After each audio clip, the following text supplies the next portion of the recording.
UFC 299 is over. Here's my experience. I see my haters proud of me now. When I'm around, it's all smiles. I took over my whole town. To get it out the way, the card as a whole, I'll give it a solid 8.5 out of 10. The prelims was fun for what it was worth. I mean, Curtis Blades looked fantastic in the second round when he got the finish it. The first round was pretty much how a lot of people expected the entire fight to go. Y'all done made us just sticking to him like glue. And yeah, y'all done made it try to go in for a takedown in the second round, and he caught elbows from hell. Robelis de Spain looked really good in his fight. I know it's not against the elite UFC heavyweight division, but I mean, he came as advertised. He got a first round knockout under a minute. What more can you ask for from the Cuban heavyweight? He looked really, really good in the fight. Who do y'all want to see him fight next? Hopefully he's active, because we don't really have that many active UFC heavyweights, and he's 35 years old already. So if he wants to be a title contender, he's going to have to get the ball rolling here pretty soon. Mateus Gamrot versus RDA kind of lived up to the point of the fight. RDA still showed that he got some juice in him, even at 39 years old, hurting Mateus Gamrot early in the first round.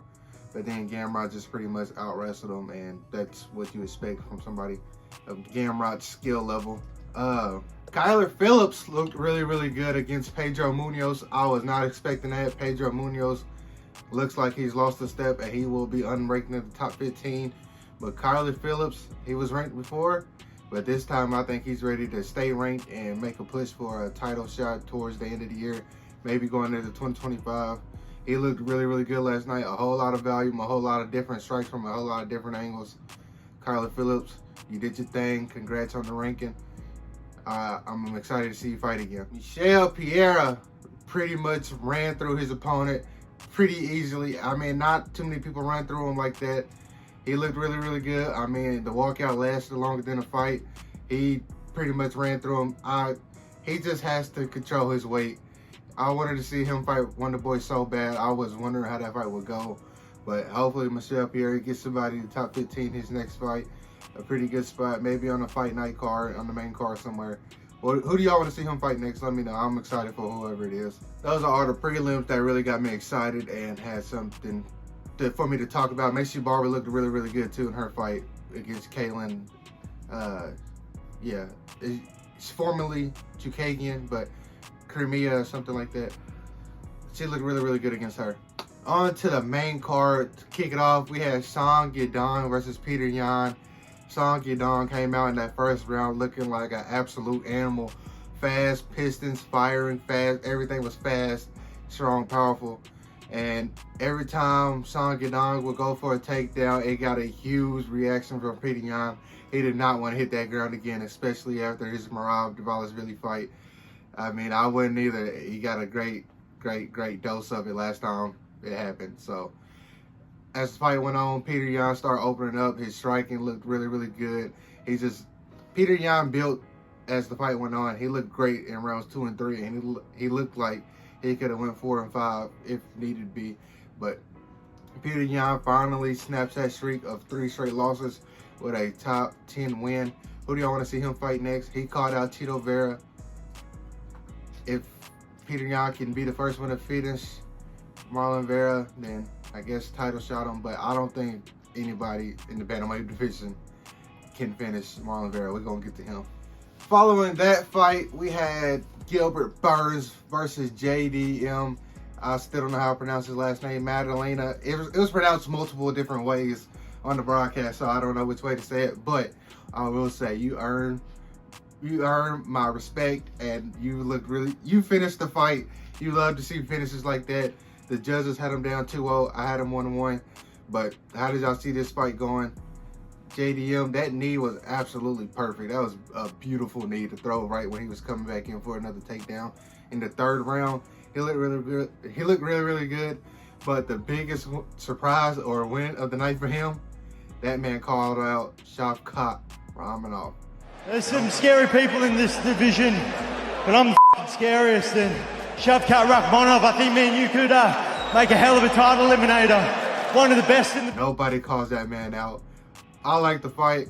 I like the fight because I'm pretty sure you give Bilal Muhammad the next title shot at Leon Edwards whenever that fight is. Shavkat versus JDM, #1 contender match. Who says no?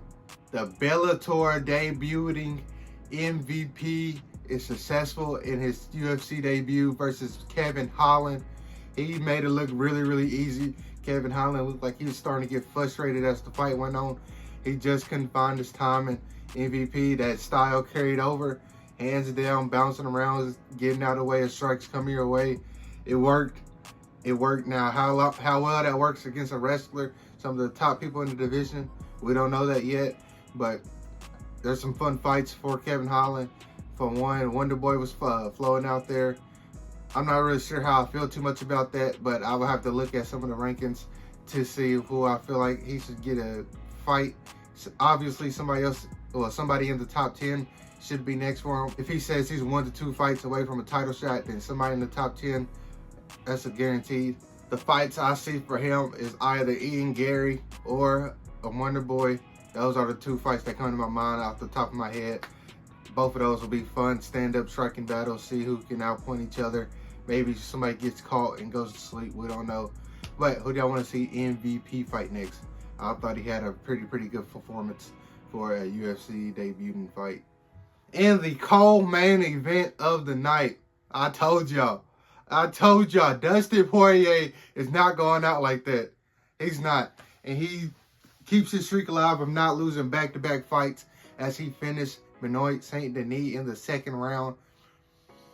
Good fight while it lasted. He was hurt early. Why in the world he kept jumping guillotines, I will not know. But he kept doing it. He said he's going to keep doing it. I don't blame him. He still has some power in his punches, and you could tell it in that fight. I mean, where do y'all want to see him fight next? Who's left for Dustin Poirier to fight? You got the trilogy with Justin Gaethje, but he has Max Holloway coming up. If Max Holloway is able to beat Justin Gaethje, what does that do to the lightweight division? I don't know. We're going to have to find that out after UFC 300, how that match makes out. But yeah, Dustin Poirier, he still got some dog in him. He's still ready to go. He's still ready to knock some guys out in this lightweight division. What do you guys see next for Benoit Saint-Denis? I don't know. What do you guys got next for Benoit Saint-Denis? Maybe he should fight somebody from 10 to 15 area. I think this top 5 jump was a really big leap for somebody like him. Now, if he was able to get the win, perfect, but he wasn't. He was finished inside of 2. So yeah, what do you have next for Benoit Saint-Denis? In the main event of the night, we had Sean Sugar O'Malley versus Marlon Chito Vera. Sean O'Malley put on a masterpiece. He put on an absolute masterpiece. 5-0'd him, easy, no debate. He's the better fighter. He proved it this night. With all that being said, Chito Vera might have the hardest chin to crack in the UFC.